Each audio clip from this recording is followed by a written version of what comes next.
Hello everyone, in this lecture I will be discussing electrochemistry introduction. For queries you can contact me through my WhatsApp number and email is given here already. Introduction. Electrochemistry is the study of production of electricity from energy released during spontaneous chemical reactions. The use of electric energy to bring about non-spontaneous chemical transformations. Why study of electrochemistry is important? That means why we are going to study electrochemistry. A large number of metals, sodium hydroxide, chlorine and other chemicals are produced by electrochemical methods. Batteries and fuel cells convert chemical energy into electrical energy. The reactions carried out electrochemically can be energy efficient and less polluting, means these are eco-friendly.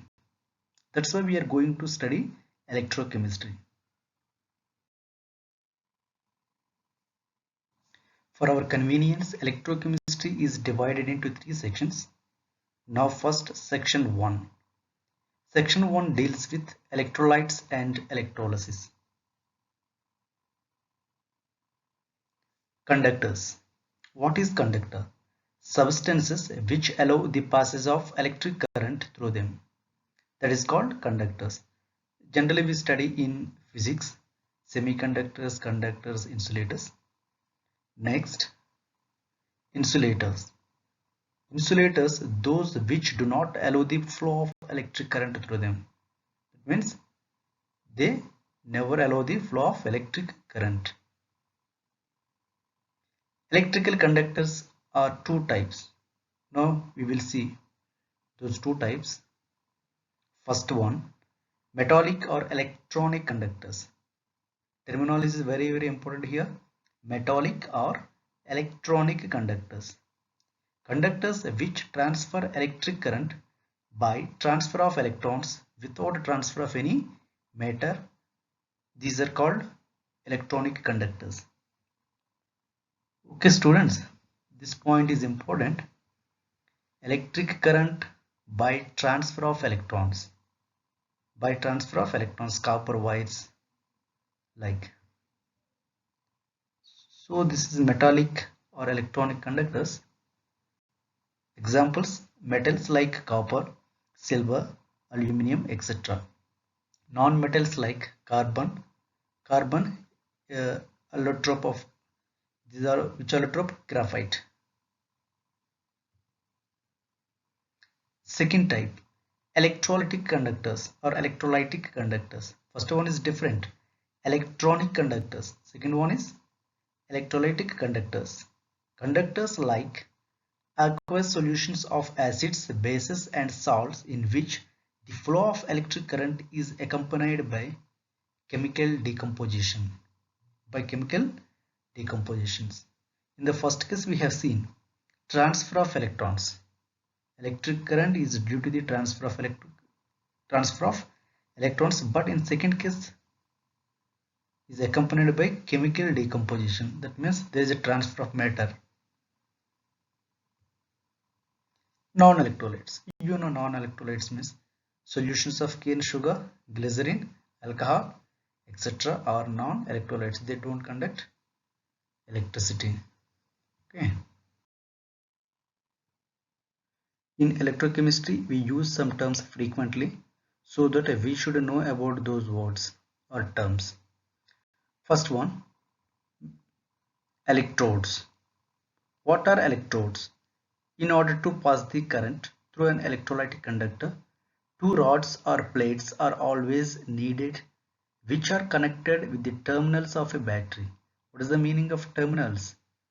Positive and negative terminals of a battery are called electrodes. So here two rods. How many? Two rods are used.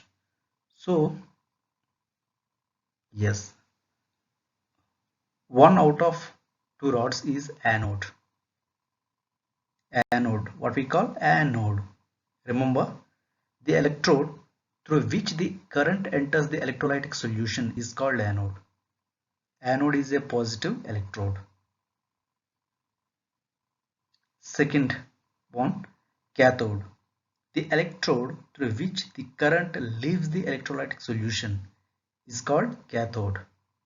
So cathode is a negative electrode. Remember students here, anode is the positive electrode, very important. Cathode is the negative electrode. Note: cations move towards cathode. What is meant by cation? Do you know cation? Any atom or molecule or species which is having positive charge, that is called cations. So cations move towards cathode. What about the anions? Anions means having the negative charge move towards anode. Anode is a positive electrode. What about the cathode? Cathode is a negative electrode. Distinction between metallic and electrolytic conduction. So we have discussed already that conductors are two types: metallic conductors or electronic conductors and electrolytic conductors. Okay, now we are going to see some differences. Okay, first difference: electric current flows by movement of electrons. In the case of metallic conduction or metallic conductors, it is due to the movement of electrons. So what about this part, electrolytic conduction? Electric current flows by movement of ions. In metallic case, electrons. In the case of electrolytic conduction, movement of ions. No chemical change occurs. Here, ions are oxidized. It doesn't involve the transfer of any matter. That means there is no change in transfer of the matter, because only movement of electrons only take place. It involves transfer of matter in the form of ions. Ohm's law is followed. Here also Ohm's law is followed. Resistance increases with increase of temperature. Resistance increases with increase of temperature. As temperature increases, resistance also increases, conductivity decreases. In this case, resistance decreases with increase of temperature. Faraday's law is not followed, but here Faraday's law is followed. So here differences are written here, just you have a look. Thank you for watching my video.